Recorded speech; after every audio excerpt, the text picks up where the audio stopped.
Salute, folks. It's your boy, the insurance junkie, your fiduciary fella, the all-star advisor Alonzo Hall, your social media insurance bro and registered financial consultant. And today, we're talking about one of the quietest traps that families fall into after a loved one passes away. And that would be credit card debt. Because everybody's heard this line before. You're not responsible for the debt. But what they don't hear and what nobody explains clearly is this: the estate still is. And that distinction, that's where legacies get damaged. So let me slow this down for a quick second. When somebody dies, unsecured debt like credit cards doesn't magically disappear.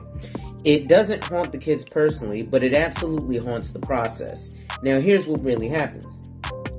Once death occurs, everything funnels through the estate.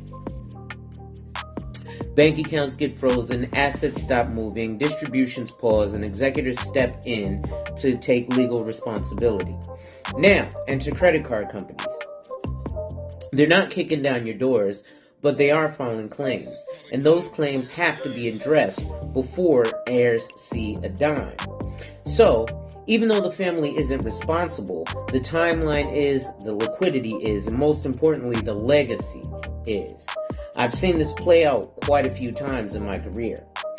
A family thinks that the money is coming soon. The funeral expenses hit, property taxes are due, a surviving spouse needs access to cash for living expenses. But instead, accounts are frozen, the executor is stuck in paperwork, and the creditors are circling like vultures. And now the family is under pressure, and pressure is dangerous because pressure causes bad decisions. So under pressure, families do things that they never intended to do, like sell assets too fast, accept low offers, liquidate investments at the wrong time, or borrow money that they never needed to borrow. And a big one, which is fight amongst themselves.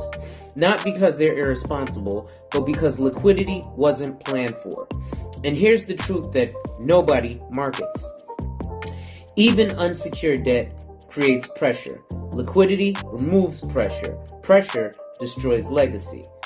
Think about that and say it again in your head. Liquidity doesn't just pay bills. It buys times, options, and clarity. This is why smart planning isn't just about net worth. It's about access. It's about making sure families aren't forced to make emotional decisions during administrative chaos, because wealth delayed is often wealth diminished. So folks, if you're watching this thinking, yeah, but I don't have a lot of credit card debt, that's not the point. The point is whether your family will have breathing room when everything else is happening all at once, because the estate pays first, the family waits, and pressure fills the gap.